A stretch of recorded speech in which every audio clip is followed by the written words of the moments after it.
السلام عليكم ورحمة الله وبركاته. نقدم لكم اليوم أسعار الصرف الأجنبي مقابل الريال اليمني اليوم الجمعة الموافق 30/11/2018.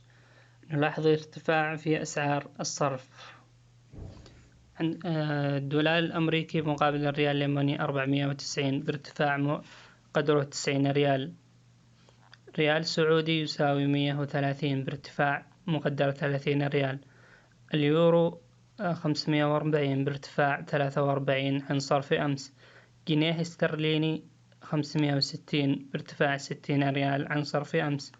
درهم إماراتي 127 بارتفاع 20 ريال.